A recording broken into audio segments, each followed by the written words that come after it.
Chapter 6 lines and angles. So students, आज का topic start करने से पहले हम एक टर्म यहाँ पर पढ़ लेते हैं। एक टर्म है यहाँ पर transversal.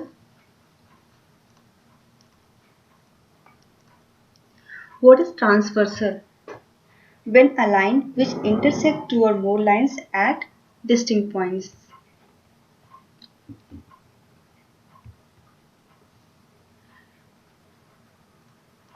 When a line which intersect two or more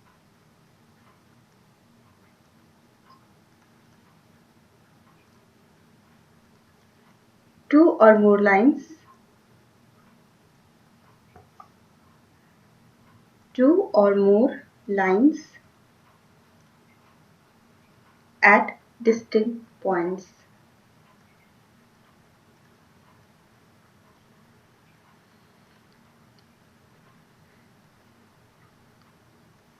is called transversal.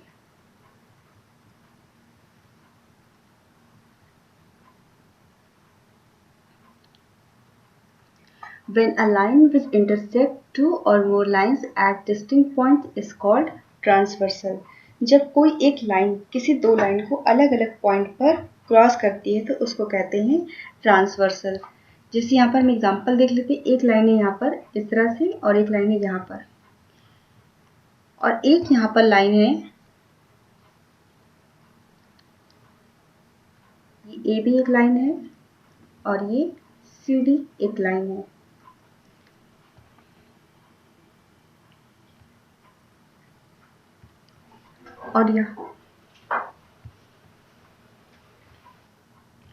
और यहाँ पर एक लाइन इसे कट कर रही है कुछ इस तरह से।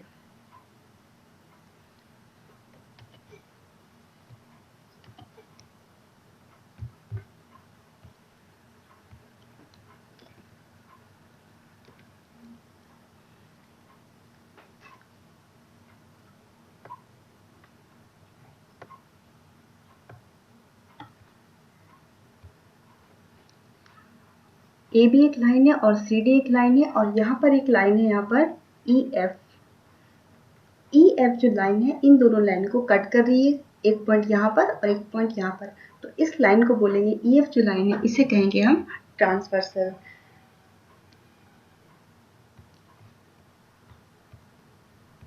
एक और यहाँ पर एग्जांपल लिख लेते हैं। एक यहाँ पर दो लाइन है कुछ इस तरह से दी हुई है। एक लाइन यहाँ पर ये और एक लाइन है यहाँ पर ये। इसको बोल देते हैं हम ए बी, एक लाइन है यहाँ पर, और ये सी डी एक लाइन है यहाँ पर,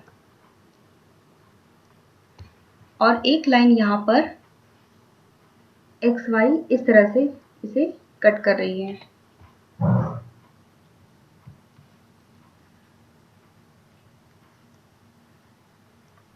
एक्स वाई एक लाइन है यहाँ पर, एक्स वाई जो ए बी और सी डी को यहाँ पर इस पॉइंट पर कट कर रही है।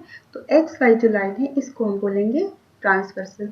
यहाँ पर ई एफ ट्रांसवर्सल है और यहाँ पर एक्स वाई ट्रांसवर्सल है। So student, now we will study about parallel lines and transversal.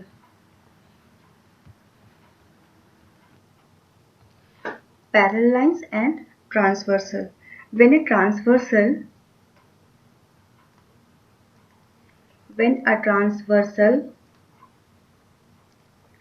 cuts two parallel line,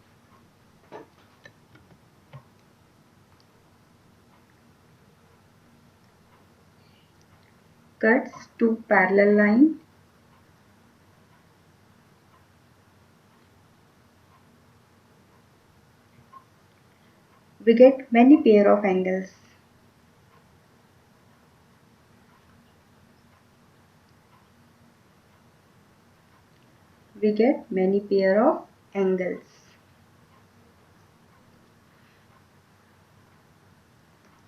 When a transversal cuts two parallel line, we get many pair of angles.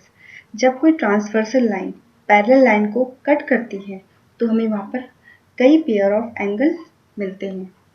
जिस यहाँ पर एक line है A B एक line है और यहाँ पर एक सी डी एक लाइन है। जब यहाँ पर एक ट्रांसवर्सल इसे कट करती है यहाँ पर ई एफ, तो हमें यहाँ पर कई पेयर ऑफ एंगल्स मिलते हैं। ये पेयर ऑफ एंगल्स, ये होता क्या है pair of angle? Pair of angles, कोई भी दो एंगल होगा उसका यहाँ पे पेयर बन जाता है, उसी को हम कहते हैं pair of angles. Suppose angle 1 है, एंगल 2 है, तो यहाँ पर हम इसका पेयर बनाते हैं, इसी को बोलते हैं pair of angles. So students, यहाँ पर नेक्स्ट है pair of angles. Pair of angles में हम यहाँ पर सबसे पहले पढ़ेंगे, फर्स्ट यहाँ पर vertically opposite angles. Vertically opposite angles,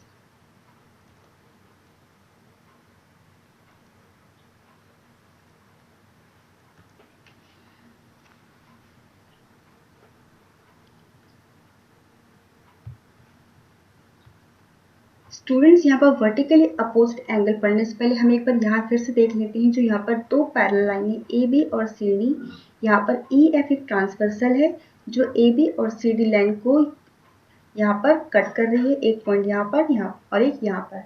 यहाँ पर कुछ एंगल्स बनेंगे, जैसे एक एंगल हम यहाँ पर ले लेते हैं एंगल 1, और एक एंगल यहाँ बनेगा एंगल 2, यहाँ पर एक एंगल बनेगा एंगल 3, यहाँ पर एक एंगल बनेगा एंगल 4। सेम ऐसे यहाँ पर भी एक एंगल बनेगा एंगल 5, यहाँ पर बनेगा एंगल 6, यहाँ पे एक एंगल बनेगा एंगल 7 और यहाँ पे बनेगा एंगल 8। तो यहाँ पर अब हम नेक्स्ट पेयर ऑफ एंगल्स में फर्स्ट पढ़ेंगे vertically opposite angles. Vertically opposite angle में सबसे पहले हम यहाँ पर एक लाइन ड्रॉ कर लेते हैं, दो लाइन ड्रॉ करेंगे और वहाँ पर एक ट्रांसवर्सल ये ड्रॉ करेंगे। एक लाइन है यहाँ पर ए बी एक लाइन है यहाँ पर, और एक यहाँ पर सी डी एक लाइन है। ए बी एक लाइन है और सी डी एक लाइन है। यहाँ पर एक ट्रांसवर्सल हमने ड्रॉ किया, एक ट्रांसवर्सल है यहाँ पर इस तरीके से जो कट कर रही है, इसको हम बोल देते हैं एक्स और ये वाई। यहाँ पर एंगल जो बनेंगे, यहाँ पर होंगे एंगल 1, यहाँ पर एंगल 2, यहाँ पे एंगल 3, यहाँ पर एंगल 4। सेम ऐसे यहाँ पर एंगल 5 और यहाँ पर एंगल 6 और यहाँ पे एंगल 7 और यहाँ पर एंगल 8। अब यहाँ देखिए वर्टिकली अपोजिट एंगल्स, इसको हम ऑलरेडी स्टार्टिंग में चैप्टर में लाइन्स एंड एंगल्स हमने डिस्कस किया था, चैप्टर लाइन्स एंड एंगल्स, तो वहाँ पे वर्टिकली अपोजिट एंगल को डिस्कस कर चुके थे। अब आप देखिए यहाँ पर 1 2 3 4 यहाँ पर एंगल है, एंगल 5 6 7 8 यहाँ पर एंगल है। यहाँ पर हमें बताने हैं वर्टिकली अपोजिट एंगल। तो आप यहाँ देखिए वर्टिकली अपोजिट एंगल, अगर हम यहाँ पर देखिए एंगल 1,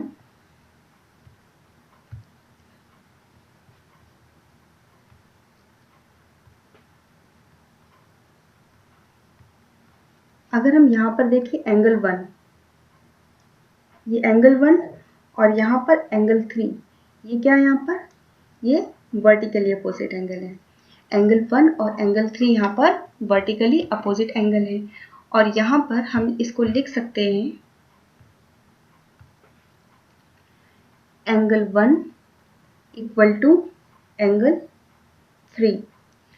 सेम ऐसे ही अगर हम यहाँ देखें एंगल 2 और एंगल 4, तो ये भी यहाँ पे वर्टिकली अपोजिट एंगल है, तो हम यहाँ पर लिख सकते हैं इसको एंगल 2 इक्वल टू एंगल 4, ये भी वर्टिकली अपोजिट एंगल है। नेक्स्ट हम यहाँ पर देखें अगर एंगल 5 और एंगल 7, ये क्या है, ये भी वर्टिकली अपोजिट एंगल्स हैं, तो हम यहाँ पर लिख सकते हैं एंगल 5 इक्वल टू एंगल 7। तो हम यहाँ लिख देंगे एंगल 5 इक्वल टू एंगल 7। अब अगर हम यहाँ पर देखें एंगल 6 और एंगल 8, तो ये दोनों क्या है, ये भी वर्टिकली अपोजिट एंगल्स हैं, तो हम यहाँ लिख सकते हैं angle 6 equal to angle 8। Angle 1 angle 3 के इक्वल है, कि वर्टिकली अपोजिट जो एंगल होते हैं वो एक दूसरे के इक्वल होते हैं। तो यहाँ पर एंगल 1 एंगल 3 के इक्वल हो गया, एंगल 2 एंगल 4 के इक्वल हो गया, एंगल 5 एंगल 7 के इक्वल है, और एंगल 6 यहाँ पर एंगल 8 के इक्वल है। सो स्टूडेंट्स, यहाँ पर नेक्स्ट है पेयर ऑफ एंगल्स में करस्पॉन्डिंग एंगल्स। यहाँ पर हमने दो लाइन ड्रॉ की है, ए और बी और सी डी। एक ट्रांसवर्सल है ई एफ, जो ए बी और सी डी को क्रॉस कर रही है एट डिस्टिंक्ट पॉइंट्स पे। यहाँ पर हमने एंगल 1 2 3 4 5 6 7 8 यहाँ पर मेंशन किया है। 8 एंगल को हम यहाँ पर मेंशन कर दिया है। अब हमें यहाँ पर देखना है करस्पॉन्डिंग एंगल्स क्या होते हैं। करस्पॉन्डिंग एंगल्स होते हैं जो जैसे एक एंगल है उसी के रिस्पेक्ट में दूसरा एंगल, मतलब जैसे भी कोई एक एंगल होगा उसी से सिमिलर होगा या फिर उसी के रिस्पेक्ट में होगा एंगल। तो यहाँ पर अगर हम देखें एंगल 1 को देखें, यहाँ पर ये एंगल 1 है। यहाँ पर एंगल 1 के सिमिलर या फिर इसी की तरह यहाँ पर एक एंगल है, जैसे एंगल 1 है, इसी के यहाँ पर सिमिलर एंगल 5 है। तो एंगल 1 एंगल 5 के इक्वल हो गया। ऐसे एंगल 2 के रिस्पेक्ट में एंगल 6 है, एंगल 3 के रिस्पेक्ट में एंगल 7 है, एंगल 4 के सिमिलर एंगल 8 है। तो यहाँ पर हम एंगल 1 इक्वल टू एंगल 5 लिख सकते हैं इसको। जो भी एक एंगल होगा दूसरा उसी के सिमिलर में होगा। जैसे एंगल 1 है, इसके सिमिलर में है एंगल 5, तो यहाँ पर हम लिख सकते हैं एंगल 1 इक्वल टू एंगल 5 के करस्पॉन्डिंग एंगल्स है। और करस्पॉन्डिंग एंगल भी यहाँ पर इक्वल होते हैं। अगर एंगल 1 है और एंगल 5 है तो ये दोनों इक्वल होंगे। ऐसे ही एंगल 2 है, एंगल 2 इक्वल टू कितना हो जाएगा यहाँ पर, अगर हम एंगल 2 देखें तो एंगल 2 के सिमिलर है यहाँ पर एंगल 6, तो एंगल 2 इक्वल टू एंगल 6 हो जाएगा यहाँ पर। तो हम यहाँ लिख सकते हैं angle 2 equal to angle 6। Same ऐसे अगर हम यहाँ पर एंगल 4 देखें, यहाँ पर हम देखते हैं एंगल 4, तो एंगल 4 के सिमिलर कौन सा एंगल है, एंगल 8 है। तो हम यहाँ पर लिख सकते हैं एंगल 4 इक्वल टू एंगल 8। तो ये हो जाएगा यहाँ से एंगल 4 इक्वल टू एंगल 8। ये करस्पॉन्डिंग एंगल्स हैं। और ऐसे ही हम यहाँ पर नेक्स्ट देखें एंगल 3, तो यहाँ पर जो एंगल 3 है इसके सिमिलर में एक एंगल है यहाँ पर एंगल 7, तो एंगल 3 इक्वल टू एंगल 7। ये क्या है, ये करस्पॉन्डिंग एंगल्स हैं। तो हम इसको यहाँ पर लिख सकते हैं एंगल 3 इक्वल टू एंगल 7। और यहाँ पर स्टूडेंट्स यहाँ पर एंगल सी ये करस्पॉन्डिंग एंगल्स भी इक्वल होते हैं। जैसे एंगल 1 एंगल 5 के इक्वल है, एंगल 2 एंगल 6 के इक्वल है, एंगल 4 एंगल 8 के इक्वल है, और एंगल 3 एंगल 7 के इक्वल है। सो स्टूडेंट्स यहाँ पर पेयर ऑफ एंगल्स में नेक्स्ट है थर्ड, अल्टरनेट इंटीरियर एंगल्स। यहाँ पर अल्टरनेट इंटीरियर एंगल्स, अल्टरनेट का मतलब होता है एक दूसरे के अपोजिट, और इंटीरियर मतलब होता है अंदर की तरफ जो एंगल्स होंगे। अल्टरनेट इंटीरियर एंगल्स मतलब अंदर की तरफ जो अपोजिट एंगल्स होंगे। अब आप यहाँ देखिए ए बी और सी डी यहाँ पर दो लाइन है, और यहाँ पर ई एफ एक ट्रांसवर्सल है। यहाँ पर हमने एंगल लिए हैं angle 1 angle 2 angle 3 angle 4 angle 5 angle 6 angle 7 angle 8। यहाँ इन एंगल्स के हमने कुछ नाम दे दिए हैं। और उसके बाद अब हमें यहाँ पर देखना है अल्टरनेट इंटीरियर एंगल कौन से हैं। अब यहाँ पर इंटीरियर है, इसका मतलब ये है कि ये बाहर वाले एंगल तो होंगे नहीं, क्योंकि 1 और 2 ये तो एक्सटीरियर में है, और जो 7 और 8 एंगल ये भी एक्सटीरियर में है। हमें यहाँ पर अल्टरनेट इंटीरियर एंगल बताना है, मतलब 4 3 4 5 6 इन चारों एंगल में हमें देखना है अल्टरनेट इंटीरियर एंगल्स। अब आप यहाँ देखिए, जो यहाँ पर एंगल 3 है इसके यहाँ पर अपोजिट कौन सा एंगल है, एंगल 5, और यहाँ एंगल 4 है इसके अपोजिट में यहाँ कौन सा है, एंगल 6। अल्टरनेट इंटीरियर एंगल्स यहाँ पर एंगल 4 इक्वल टू एंगल 6, और यहाँ पर हो जाएगा एंगल 3 इक्वल टू एंगल 5। तो ये हो गए यहाँ पर अल्टरनेट इंटीरियर एंगल्स। नेक्स्ट है यहाँ पर अल्टरनेट एक्सटीरियर एंगल्स।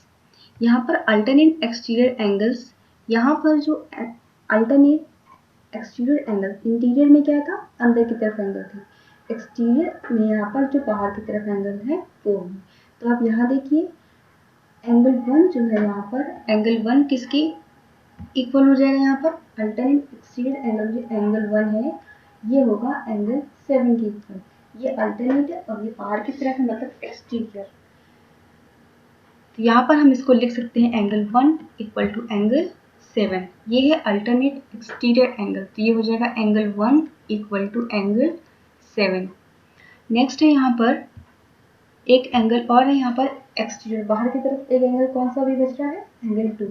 तो जो यहाँ पर एंगल 2 है, यहाँ पर एंगल 2 ये इक्वल हो जाएगा एंगल 8 के। ये भी एक्सटीरियर है, तो ये अल्टरनेट एक्सटीरियर एंगल्स हो जाएंगे। तो इसको हम यहाँ लिख सकते हैं एंगल 2 इक्वल टू एंगल 8। तो ये हो गया यहाँ पर एंगल 2 इक्वल टू एंगल 8।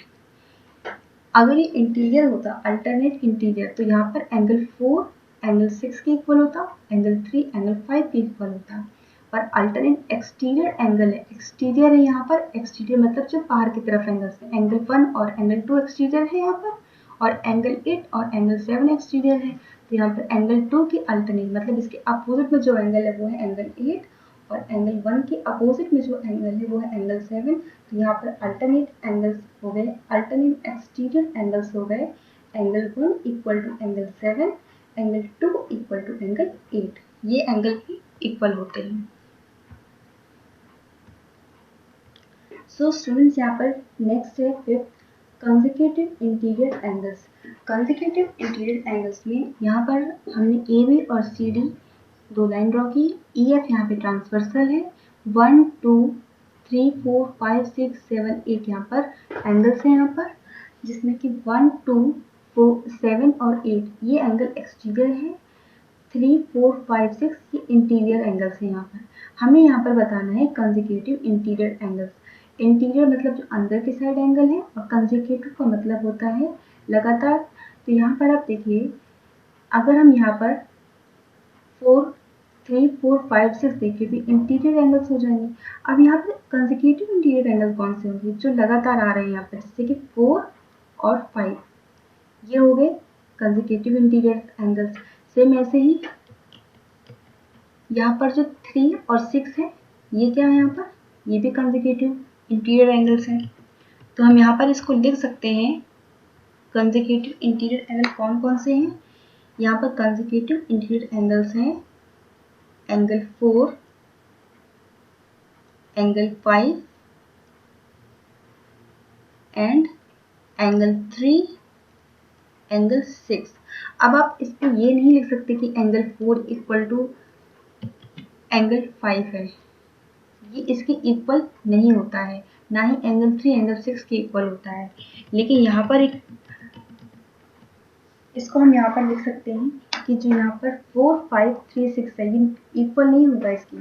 तो यहाँ पर क्या होता है कि जो 4 और 5 जो ये कंसेक्यूटिव इंटीरियर एंगल है, इन दोनों का सम होता है इक्वल टू 180 डिग्री। ये दोनों इक्वल नहीं होते, इन दोनों का सम इक्वल होता है 180 डिग्री। तो हम यहाँ पर लिख सकते हैं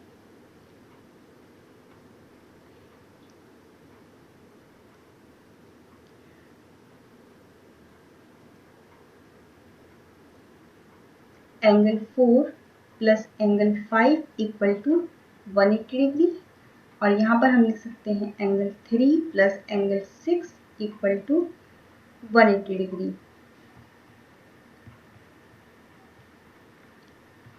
तो यहाँ पर कंसेक्यूटिव इंटीरियर एंगल्स में कंसेक्यूटिव इंटीरियर एंगल्स का सम होता है 180 डिग्री। अगर यहाँ पर कोई एक एंगल दिया हो और आपको दूसरा एंगल फाइंड करना हो तो आप इस तरह से इसको सॉल्व कर सकते हैं। तो यहाँ पर नेक्स्ट है, सो स्टूडेंट ये तो थे अभी तक कि आपने पेयर ऑफ एंगल्स पढ़ी, जिसमें आपने पढ़ा vertically opposite angles, alternate interior angle, alternate exterior angles, corresponding angles और कंसेक्यूटिव इंटीरियर एंगल्स। अब हम पढ़ेंगे यहाँ पर lines parallel to the same line. Lines parallel to the same line, तो यहाँ पर हम देखते हैं lines which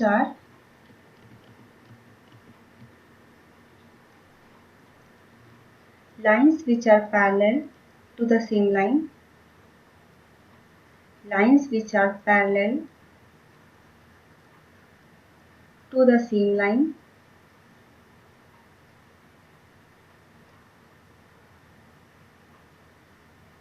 are parallel to each other, are parallel to each other.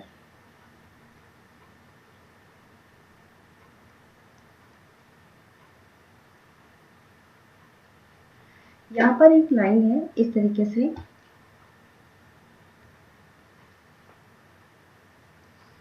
ये होगी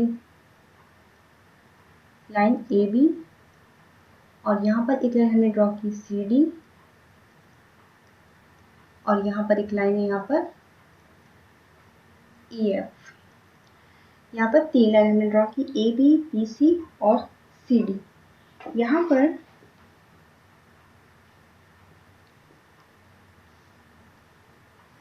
इस तरीके से एक ट्रांसवर्सल है एल, हम इसको बोल देते हैं। यहाँ पर एक एंगल बन रहा है एंगल 1, यहाँ पे एक एंगल बन रहा है एंगल 1, और यहाँ पे एक एंगल बन रहा है एंगल 2, और यहाँ पे एक एंगल बन रहा है एंगल 3। तो यहाँ पर आप देखिए ए बी सी डी और ई एफ, अगर यहाँ पे जो ए बी लाइन है वो सी डी के पैरेलल है, ए बी लाइन है वो सी डी के पैरेलल है,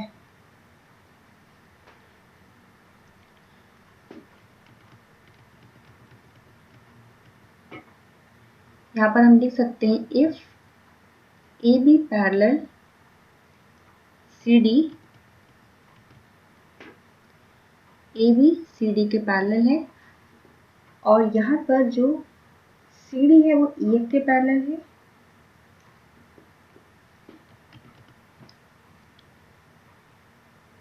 and C D parallel E F. A B C D के पैरेलल है और जो सी डी है वो ई एफ के पैरेलल है। तो इसका मतलब क्या होगा, यहाँ पर जो ए बी है वो ई एफ के पैरेलल हो जाएगी, ए बी पैरेलल हो जाएगा ई एफ के। अगर ए बी सी डी के पैरेलल है और सी डी ई एफ के पैरेलल है तो ए बी ई एफ के पैरेलल हो जाएगा, और यहाँ पर जो एंगल 1 है ये इक्वल हो जाएगा एंगल 2 इक्वल टू एंगल 3।